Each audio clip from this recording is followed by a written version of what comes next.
Hello అందరికీ. అసలు కన్నా కొసరెక్కువ అంటే నాకు ఇప్పుడు అర్థమైంది ఏంటన్నది. మేము వెళ్ళింది ఒక చిన్న కీ చైన్ కోసం. మ్యాక్సిమం 150-200లో దొరికేస్తుంది అది. పక్కన క్రాఫ్ట్ బజార్ ఇంకా క్లోజ్ చేస్తారు ఈ మంత్. నెక్స్ట్ మంత్ ఏమైనా స్టార్ట్ చేస్తారు మళ్ళీ. మేము అసలు కోసం వస్తే కొసరు ఎక్కువైందనమాట. పిల్లలకి కావాల్సిన స్నాక్స్, ఇంట్లోకి కావాల్సిన చిన్న చిన్నవి, పాపకేమో రెయిన్ కోట్ తీసుకున్నాము. పిల్లలు మాల్కి వచ్చారంటే ఇంకేదైనా తీసుకునేంతవరకు వదలరు. అది కావాలి ఇది కావాలని వాదిస్తూనే ఉంది ప్రీతిక. కీ చైన్తో అయిపోవాల్సింది పాపం ఆయన ఆన్లైన్లో పెట్టుకున్న 130-150లో అయిపోను. మాల్కి తీసుకెళ్ళాడు కదా, ఇంక పిల్లలు చెలరేగిపోయారు అనమాట. అలాగని అన్నీ తీసుకోలేదు, ఏం కావాలో అవే తీసుకున్నాం.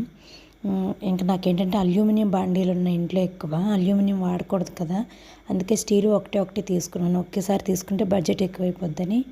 ఇంక పిల్లలు అయితే కొంచెం ఎంజాయ్ చేశారండి. బయటికి తీసుకెళ్తే బాగానే ఎంజాయ్ చేస్తారు పిల్లలు, ఇంట్లో ఉంటారు మూడీగా ఉంటారు. ఇంకా అలా ఈవినింగ్ అలా వెళ్ళేసి వచ్చాము. Do subscribe my channel.